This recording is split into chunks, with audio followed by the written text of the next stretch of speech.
హెన్లీ passport సూచీలో Bharat 85వ స్థానాన్ని సంపాదించింది. Bharat passport 2025 హెన్లీ సూచికలో 85వ స్థానాన్ని నిలిచింది.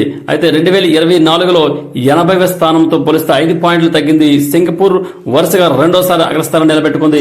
పాకిస్తాన్ 103వ స్థానం, బంగ్లాదేశ్ 101వ స్థానాలలో ఉన్నాయి. అయితే 2006, 2025 మధ్య డేటా పరిశీలిస్తే భారత్ 2021లో అతి తక్కువగా 91, 2021లో అత్యధికంగా 71వ ర్యాంకును కూడా సాధించడం జరిగింది. ఈ ర్యాంకు వీసా ఫ్రీ ప్రయాణం, వీసా ఆన్ అరైవల్ సౌలభ్యం ఆధారంగా నిర్ణయించబడుతుంది.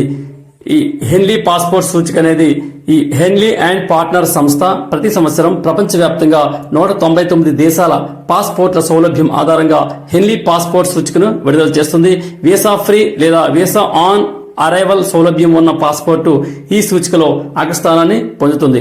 ప్రస్తుతం సింగపూర్ పాస్పోర్ట్ వరుసగా రెండోసారి అగ్రస్థానాన్ని కొనసాగించడం ప్రపంచంలో అత్యంత శక్తివంతమైన పాస్పోర్టుగా నిలిచింది. అయితే భారత్ పాస్పోర్టు 85 స్థానంలో ఉంది. భారత్ పాస్పోర్ట్ గతంలో అనేక సార్లు మార్పు చేసుకుంది. 2021లో భారత్ పాస్పోర్ట్ 71వ స్థానాన్ని సాధించినప్పటికీ ఈ ర్యాంకులో గత కొన్ని సంవత్సరాల్లో సరైనటువంటి స్థిరత్వం రాలేదు. 2025 5 పాయింట్లు తగ్గి 85వ స్థానం వచ్చే దిశగా భారత్ పాస్పోర్ట్ స్థాయి పడిపోయింది.